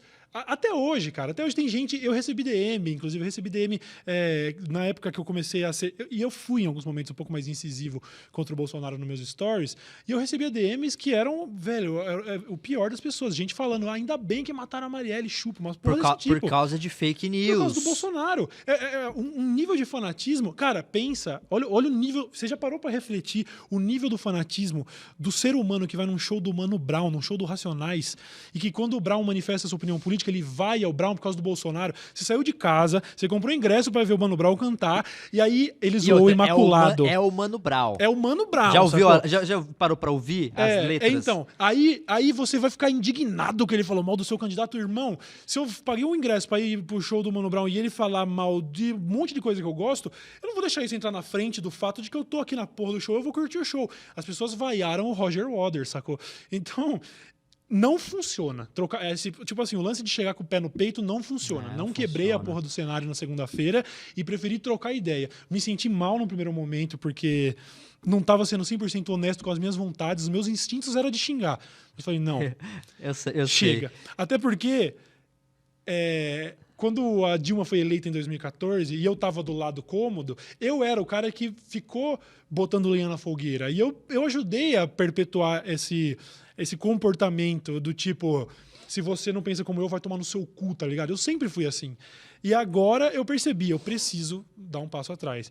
Isso pode ser tomado por muita gente como, o Cauê afrouxou, ele tá trocando mais ideia agora, não, sabe? Arregou, agora que o Bolsonaro foi eleito, é fácil querer, né? Pois é, infelizmente, às vezes a gente precisa de um choque de realidade, precisa ver algo de bizarro acontecendo pra pensar, ok, tem que ser ponderado. As pessoas não vão querer trocar ideia com você se você chegar com dois pés no peito. Não, sacou? e tanto que a campanha até que o outro lado fez, né, uma semana antes da eleição, foi a campanha de virar voto conversando. Uhum. Eu achava legal, porque assim, enquanto o outro lado tá atacando, o outro lado tá falando assim, vamos virar voto conversando, trocando uma ideia. Porque muita gente realmente votou no Bolsonaro por desinformação, sabe? E E foi legal, assim, quando eu declarei meu voto, muito eleitor do Bolsonaro que me acompanha falou, pô, legal que você manifestou seu voto, eu entendo porque você tá votando, eu vou votar nele também pelos meus motivos, sei lá o que, mas respeito. Eu falei assim, pô, que legal. Isso é o o cara, sonho, né? o cara ele entende que eu tenho meu posicionamento, mas, pô, ele já viu meu trabalho, ele sabe que eu não... Ele sabe do que eu faço, então ele entende que eu não tô doutrinando ninguém aqui, ele entende que eu faço um conteúdo responsável e que eu tenho o meu direito de ter minha opinião política, como ele tem. E sabe que eu acho que Ótimo. tem as pessoas que passaram pelo pensamento crítico de respeitar, mas tem outras que sequer mergulharam na animosidade que tomou conta e que continuam tratando a política como ela devia ser, que é um papo de realmente, você não quer isso? Tudo bem, eu quero e acabou. Eu tava num posto de conveniência e me deu um calor no coração, porque eu vi uma menina falando, vai votar em quem? A outra falando, vou votar no Haddad, a outra vou votar no Bolsonaro. Sério, pô, não sei o que, blá, blá, blá, e acabou. Existiu um período da nossa história em que isso era comum. Eu poderia falar, eu vou votar no Lula, eu vou votar no Collor, e isso não era motivo das pessoas esfaquearem as outras, sacou? Então eu acho que existe, infelizmente, o grosso da parada. É que também que a gente tá na internet, a gente acaba... A nossa amostragem é muito específica, né? A gente toma como base o Twitter. É uma amostragem de ódio já. Não, é uma amostragem... A gente tá tão inserido em bolhas que, assim, na minha bolha, o Ciro teria sido eleito com 85% dos votos, tá ligado? Então, a gente acaba tendo uma percepção, assim, mas eu acho que dá pra dividir, mais ou menos, a grosso modo, nesses 3 grupos, assim. A gente tá no grupo do pós-traumático, puta, deu bosta, vamos tentar conversar, e agora a gente tá tentando resgatar o que era pra ser natural. Existe a galera que nunca caiu nessa armadilha de querer tretar por causa de política, que é um bagulho tão idiota, sabe? Porque tretar por causa de futebol, a gente ainda tem a parte da psicologia que explica a empatia do esporte, né? Aquela coisa de que você se sente em campo, representado e tal. Mas tretar por causa de político é um negócio, assim, pra mim, extrapola os limites da imbecilidade, sacou? Eu não entendi. Até hoje eu não entendi, assim, de verdade. É difícil, né? Pra mim é um pouco... assim, eu entendo... Na verdade, eu entendo algumas coisas. Por exemplo, a gente precisa praticar empatia. Por outro lado também. Eu lembro que eu cheguei a conversar com um rapaz que eventualmente vem fazer umas paradas lá em casa, que eu chamo ele direto. E eu perguntei pra ele, assim, eu falei assim, mas quem que você vai votar, assim, só de dúvida mesmo? Aí ele falou assim, vou votar no Bolsonaro. Eu falei assim, por quê, né? Eu falei assim, por que você acha que ele vai ser melhor pro Brasil e tal? Ele falou assim, cara, pra mim é muito simples. Eu tô há 10 anos na mesma situação. Ele falou assim, eu tô há 10 anos na mesma situação. Não melhorou pra mim, cara. Desculpa, mas assim, não melhorou em 10 anos. Eu não vejo projeção, se continuar igual, eu não vejo projeção nenhuma de melhorar. Pelo contrário. Então, pra mim, o Bolsonaro representa um voto de a esperança de que mude algo. Sim, que eu acho que é o motivador de muita gente e tá tudo bem, tá ok. Aí o cara me fala isso, eu vou falar o que pra ele? Eu vou falar que ele tá errado? Não, porque se eu tô votando também num candidato que eu acho que representa a mudança também, eu também acho que o Haddad representa a mudança. Eu também achava, entendeu? De coração. E o cara também acha. Então, são duas pessoas que acham que o voto delas vai mudar a situação. O objetivo é o mesmo. E eu não tenho direito de julgar esse cara que tá 10 anos fudido por causa do governo do jeito que tá. Como é que eu vou jogar esse cara? Então, assim, eu entendo. Foi ótimo, assim, essa coisa de você conversar. Porque antes eu não conversava com as pessoas e você tem esse distanciamento e você não consegue ter empatia quando você cria um distanciamento muito grande. Você precisa estar perto da pessoa para entender como ela pensa. Aí você vai gerar uma empatia e vai poder calçar o calçado do carinha. Então, não tem jeito, cara. Pra mim, ficou bem claro, depois que começou essas conversas, de que o eleitor do Bolsonaro não é meu inimigo, ele não quer a morte de todos os homossexuais, não é assim. A gente perdeu, realmente, a capacidade de trocar ideia quando você olha, sei lá, a Prefeitura de São Paulo, por exemplo, como foi o resultado de eleição de Prefeitura de São Paulo, Prefeitura do Rio de Janeiro, o Freixo não tem mais voto no morro, sendo que a pauta dele é essa. Cara, é porque você não consegue, não adianta você, por mais bem intencionado que você esteja, se não conseguir passar a mensagem... Até o que o Mano Brown falou quando ele foi lá naquele evento lá do Naquele Haddad, comício, sim. no começo do Haddad, ele falou isso, falou assim, o PT perdeu a sua grande arma secreta, que era o diálogo com a população mais simples. Eles tinham essa carta, que era assim, o PT ele se comunica com a galera mais simples. E essa eleição, quem fez isso foi o Bolsonaro, cara. Sim. Eu vi, às vezes, o Bolsonaro falando na TV, eu falava assim, cara, ele consegue, ele tá conversando diretamente com o eleitor dele, cara. E faltou o PT conversar com o cara mais simples também, Sim. sabe? Eu acho que faltou isso também. Então, eu acho que essa eleição serviu muito para ser um ótimo momento de reflexão para a esquerda, para o PT, inclusive, que foi ambicioso demais. Sim. Nossa, isso foi muito triste. Foi mesquinho demais. Muito triste. Eu achei, né? Tudo, no fim das contas é isso. Também a gente querer colocar tudo na conta do... porque o Bolsonaro fez isso, porque fake news, porque aquilo. Não é também. Tivesse tido uma oposição um pouco mais competente, um pouco mais, sabe? Eu tenho uma opinião sobre isso que é a seguinte, eu acho que o PT mereceu perder essa eleição quando eles perceberam que o Bolsonaro era muito forte e não resolveram apoiar outro candidato de esquerda que não fosse o presidiário. Sim. Porque, desculpa, querido, o cara tá preso. Como é que você vai convencer a população a votar num cara que está preso? Entendeu? E tinha uma intenção de voto muito grande, mas assim, desculpa, com o tempo essa narrativa se perde. É lógico, você perde a argumentação, o cara tá preso. Foi realmente, eu acho que foi de... mesquinho. Eu não sei, do meu ponto de vista, foi realmente um egoísmo tremendo tipo, a gente vai apostar o futuro do Brasil no messianismo do presidiário e se der errado, foda-se. E foi isso que deu. Nos fudemos, tá ligado? Teria sido bem diferente se a estratégia não tivesse sido tão egoísta, tão mesquinha, de querer achar que ia dar certo. Que a solução tava só na mão deles. E não de outra pessoa. Podia ter apoiado o Ciro, Sim. entendeu? Podia ter feito, sabe? Mas no fim das contas, Castanhari, eu não ponho a mão no fogo por ninguém, porque o próprio Ciro, que a gente enxergou, eu pelo menos enxerguei num primeiro turno como, bom, não vamos dar crédito então pra essa porra desse PT do caralho aí com essa estratégia, vamos nesse cara que, esse aqui me parece foda. Aí no segundo turno tava tirando férias na Europa e não fez porra nenhuma também, então assim, não põe a... mas dá pra entender Dá pra entender, mas dá pra se decepcionar também, né? Eu fiquei um pouco decepcionado também com o Ciro.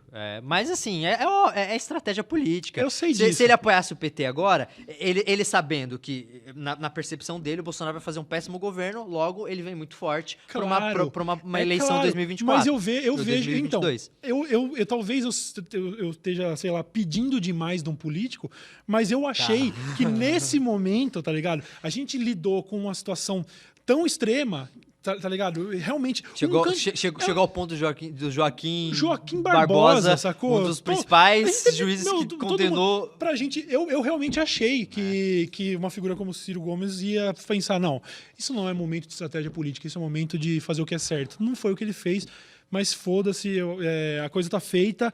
O lance agora é a gente começar a se preparar pro ano que vem e... Sei lá, você tem uma visão muito pessimista do que tá por vir ou não? A minha visão do que tá por mim... cara, é que assim... O grande problema é que é tudo muito estável. Uma hora o Bolsonaro fala que vai fazer uma coisa, outra hora ele fala aí ele volta atrás, aí ele dá entrevista falando uma coisa, depois ele desmente o que ele deu entrevista falando. Então, eu não sei, depende, sei lá, sabe? Depende do que vai ser o governo dele. Pelo plano de governo dele, eu acho um pouco preocupante, porque existem áreas que o plano de governo dele não contempla, né? Áreas importantes que eu acho de extrema importância, a questão ambiental, sabe? Essa coisa de juntar ministério, eu não acho que isso seja uma boa ideia, de verdade, sabe? Então, assim, eu não sei. É difícil, é meio incógnita agora. Eu espero que não, entendeu? Eu espero que não. Que ele consiga fazer um bom governo, que ele tenha também apoio do Congresso para conseguir implementar as medidas que façam bem para o Brasil, entendeu? Que sejam positivas para o Brasil. Só que assim, ao mesmo tempo, eu sei que também que se ele conseguir fazer isso é porque ele vai ter força para implementar qualquer coisa. Né? E isso pode ser... Eu, por exemplo, eu sou a favor, eu sou contra armar a população. Eu não acho que resolva. Eu não acho que... pelo contrário, sabe? Eu me conhecendo do jeito que eu sou, eu sei que se eu tivesse arma eu já teria feito um monte de merda na minha vida. Ainda bem que eu não posso comprar uma arma, porque a gente fica nervoso em momentos, a gente comete erros, entendeu? Então, quem nunca brigou aí com um colega, se exaltou e no momento queria matar o cara, sabe? Mano, esse pra mim, de verdade, esse é um ponto preocupante, mas não é nem de perto mais preocupante do que o cidadão brasileiro achando que é o Rambo, sacou? Achando que realmente existe a possibilidade dele se defender. Não, eu quero ter uma arma pra me defender, irmão. Eu não A hora sei, que meterem uma arma na sua cabeça... Eu não sei. Eu de tenho verdade, medo. pra mim, então, você quer se defender? Então tá, o teste pra ter uma arma é você conseguir se defender de um assalto fake. Se você conseguir, você é capacitado. Você é o Rambo, você merece. Agora, se você é um cidadão comum, irmão, nunca tirou de chumbinho na porra de um pombo, tá achando que vai matar bandido. Primeiro que o cidadão de bem que mais sofre com isso é o cara que anda de ônibus, é o cara que não tem carro blindado, é o cara que não vai ter dinheiro pra comprar uma arma. Esse é o que mais me dói. É falar assim, eu quero ter pra me proteger. A pessoa que mais precisa se proteger não vai ter dinheiro pra comprar uma arma. Primeiro que a burocracia, acredito que não vai ser das mais simples, vai precisar pagar um monte de licença. Brasil é o país da burocracia, a gente sabe. Sim. Não vai ser a coisa mais fácil do mundo. E segundo, que uma arma não é uma coisa barata, munição. Então, mas não vai ser a coisa mais fácil do mundo pra quem não tem condição, porque pra quem faz-me rir no Brasil, tudo é fácil. Porque tirar a carta no Brasil. Então, mas tem dinheiro, resolve. Então, mas se for pensar pra esse lado, então pra que mudar? Já é assim, então. Se você quer uma arma, você já consegue pelos meios ilegais. Da mesma forma, se você quer passar no seu exame de direção, você pode pagar ou quebra. Sim, todo mundo conhece. Por que todo mundo conhece? Porque é uma prática que todo mundo pratica. Prática que todo mundo pratica. O Brasil tem dessas, né? O Brasil é cheio dessas. Essa coisa curiosa onde as coisas... um sim nunca é um sim, nunca é um não, sabe? Do tipo, o senhor está reprovado. Aí você fala, tá, mas e aí, como é que faz? No Brasil a gente pergunta, como é que faz, tá ligado? É bizarro. Não, mas a minha dúvida, na verdade, com relação a projeção para ano que vem, não era nem tanto com relação ao que esperar do governo, mas mais o que você espera de você. Porque de mim afetou completamente. Eu disse, agora eu sou oficialmente oposição, eu tô muito mais confortável para voltar a dar opinião sobre as coisas, tá ligado? Se já me chamavam de comunista antes, sem eu fazer nada, então eu já, de certa forma, já tô no radar. Tipo assim, se tiver uma lista com 500 pessoas que a ditadura de 2019 vai matar, eu vou estar no meio. Então eu já meio que, pra mim, mudou completamente. Agora, então, foda-se, sacou? Eu vou falar mesmo, não tô mais nem aí. Agora, eu não tô falando nem só sobre posicionamento político especificamente, mas assim, o seu planejamento do seu trabalho, você acha que tem algum projeto seu que pode vir a conflitar ou que possa falar, não, agora não é o melhor momento, vamos falar disso mais pra frente? Tem coisa que você acha que pode mudar por causa do rumo que o Brasil tá tomando, coisa do tipo? Não sei. Cara, a verdade é que assim... Eu estou um pouco mais politizado agora por causa das eleições, né? Então, acompanhei muito e foi ótimo porque me ajudou muito. E não só a mim, eu acho que essa eleição foi muito boa para ajudar a politizar a galera. Porque o pessoal queria ter argumento na rodinha de amigos, então o cara tinha que estudar o mínimo ali para falar e dar o ponto dele. Então, foi legal, as pessoas começaram a se politizar para falar de política. Eu acho isso muito legal. Só que eu acho que o que eu gosto de fazer não é muito isso, entendeu? Eu sinto assim, eu ainda tenho como ajudar muita gente ainda com vídeos educacionais. Acho que é uma das coisas que eu faço melhor. Só que YouTube, pra mim, eu com certeza 2019 vai ser o ano de desacelerar. Né? Desacelerar no sentido em que eu vou cada vez mais focar em vídeos específicos, em que eu vou ter o tempo que eu precisar. Tem outros projetos muito grandes já chegando, inclusive que eles começam esse ano, mas que eu preciso entregar para o ano que vem. Mas você tem coisa que você pode dar detalhe ou é melhor segurar na gaveta? Não na gaveta, obviamente, mas melhor não... Então, para não zicar. Para não zicar, tem o meu maior projeto do ano que vem, eu ainda não posso falar, que ainda, enfim, não posso divulgar. Quando eu puder, inclusive, eu posso até vir aqui para falar sobre ele.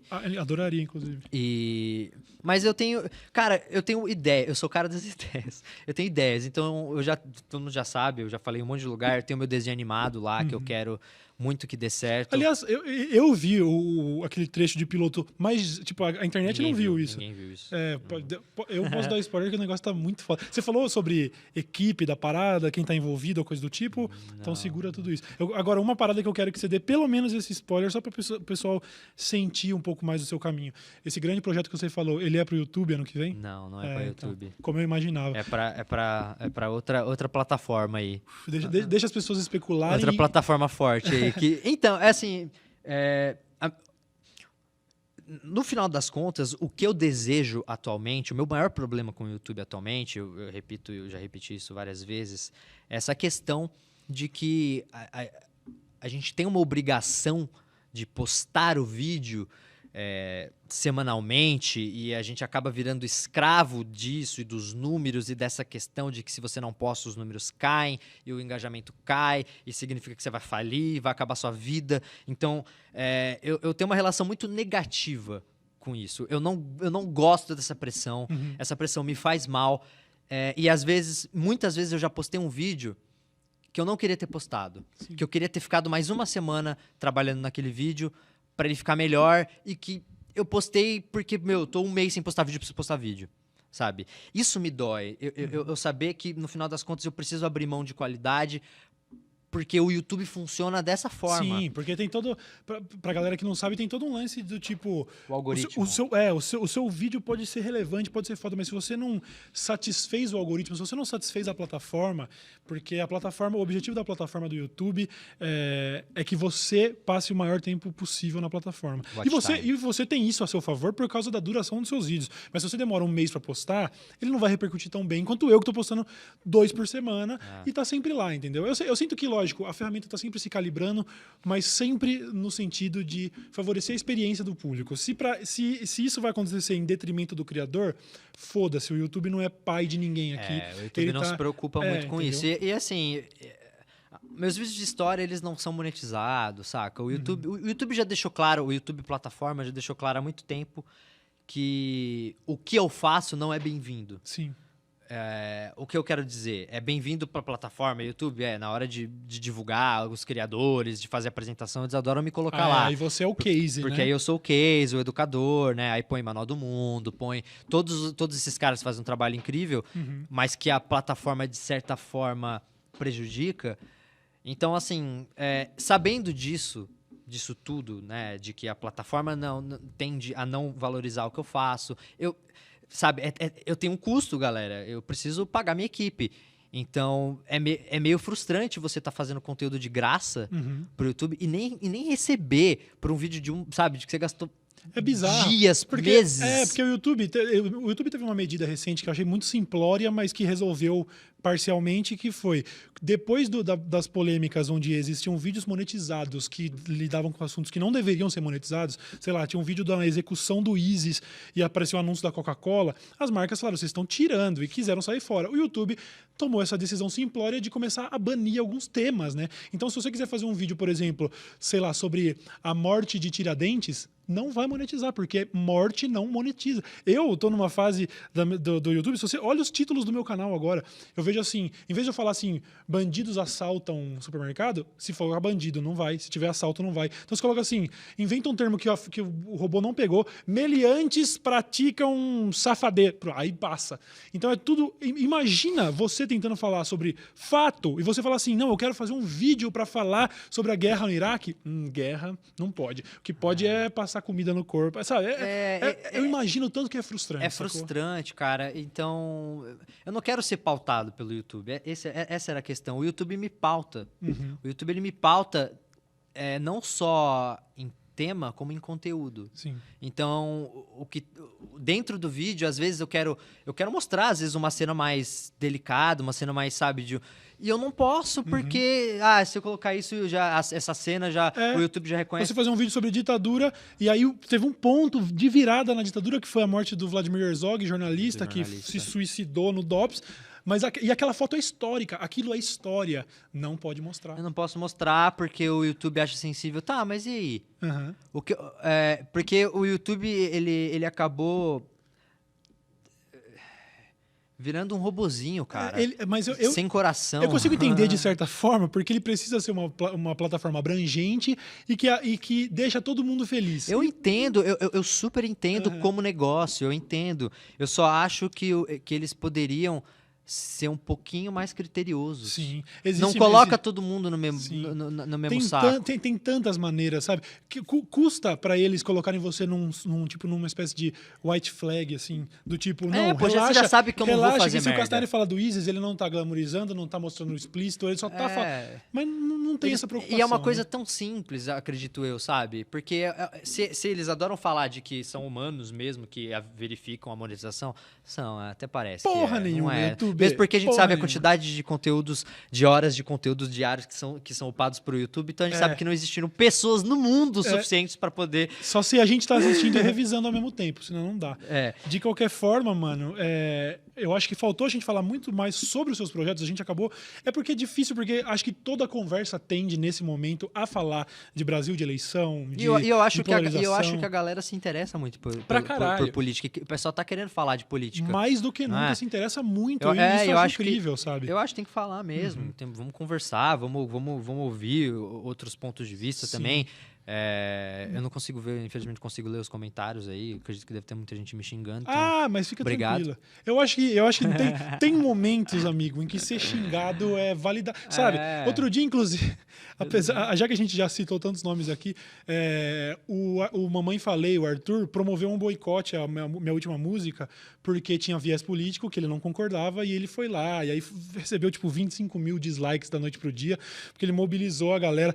Essas coisas, de vez em quando, servem de elogio, sacou? É o mesmo cara que falou ontem que o Racionais não podia estar no vestibular porque não presta, falou que o meu não presta. Então, assim, muito mais do que uma pessoa falar que gostou, o Mamãe Falei e falar que não gostou, porque se ele não gostou de Racionais e não gostou de mim, estamos voando, certo? É um bom sinal. Ótimo sinal. Mas, assim, de verdade, eu não previa que a gente ia ter só esse viés nesse papo, então eu quero que você volte aqui pra falar dos seus projetos, principalmente desse que tá pra sair. Eu tenho que fingir que eu não sei tudo aqui, tá ligado? Mas é coisa gigante. O Cauê é meu amigo pessoal, assim. Aliás... não sei se a galera sabe. O Castanheira tá aqui porque era o cara que eu sei que ia segurar a bronca e me ajudar, porque eu falei, mano, vamos lá, você precisa estar lá, porque se tivesse com alguém que eu não tenho tanta intimidade, eu não sei se o negócio ia fluir. Então, eu sei o tamanho dos... Você me conhece pra caralho também, eu sei o tamanho dos projetos que você tá envolvido aí, e eu com certeza quero que você volte pra gente falar mais sobre isso depois. Show, vai ser legal. Eu acho que pra você ter até uma ideia, há uns tempos, esses dias agora, eu comecei a pirar na ideia também de criar um jogo, cara. Foda. Eu também quero criar um jogo. Então, eu tô com projetos que tipo, vão ser coisas em que eventualmente eu vou parar de fazer o que eu faço do jeito que eu faço no YouTube. Talvez 2019, eu acho que pode ser que seja meu último ano no YouTube, talvez. Você tem isso como intenção ou algo que deve acontecer naturalmente? Eu acho que deve ser natural, mas isso só vai acontecer quando eu estiver consolidado em outro lugar. Então, quando eu puder continuar educando a galera, ajudando a galera da forma que eu ajudo, em outra plataforma, talvez que me dê mais tempo, mais segurança. Entendi. Sabe? Mais mais autonomia, recurso, né? Eu acho que mais autonomia para realmente... Autonomia, recurso, sabe? Liberdade criativa, enfim, tudo para eu fazer algo maior, melhor e que ainda vai atingir muitas pessoas. Então, quando eu perceber que eu me consolidei, ainda estou falando com muita gente, ainda estou conseguindo educar e conversar com muitas pessoas, talvez eu pare no YouTube. Então, a galera do YouTube não vai ficar órfã. Eu jamais vou deixar essa galera órfã. Eu quero que essa galera migre comigo para outras coisas. Para entender, acima de tudo, que o YouTube...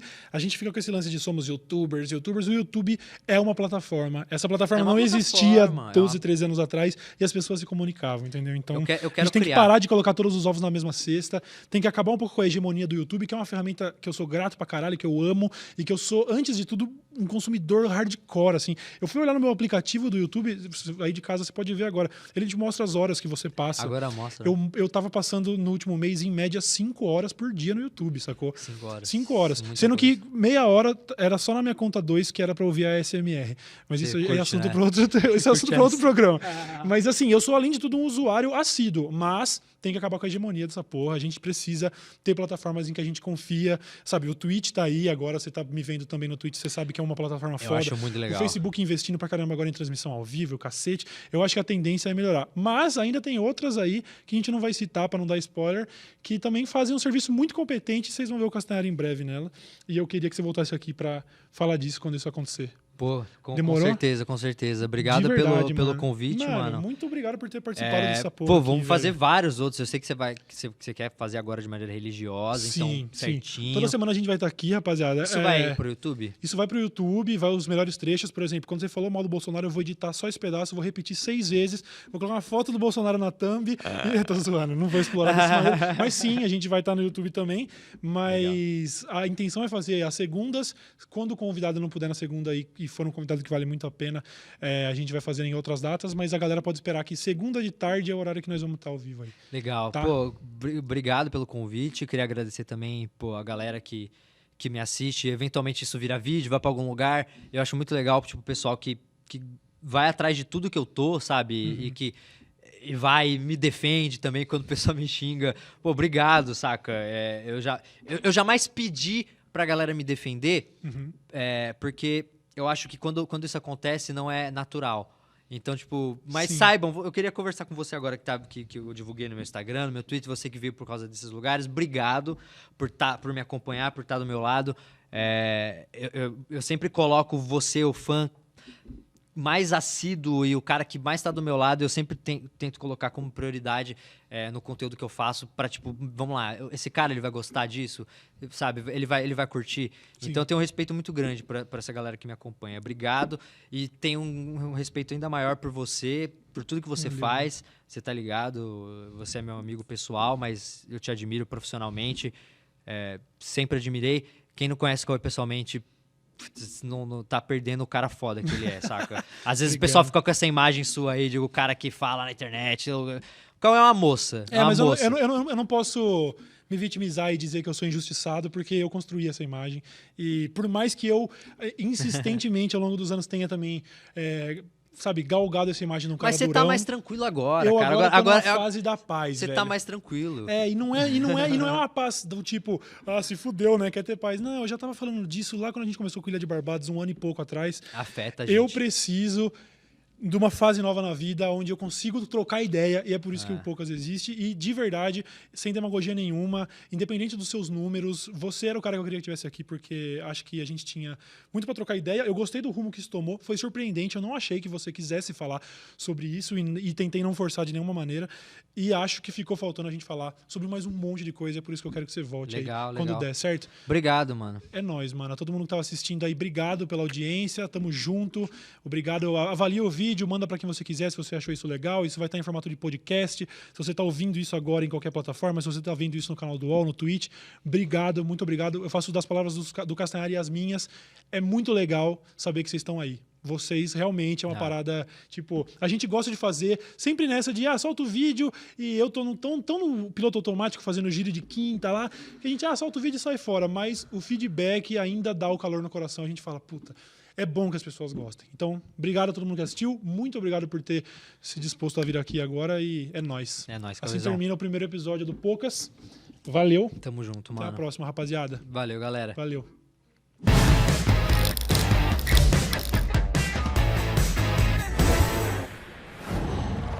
Qual?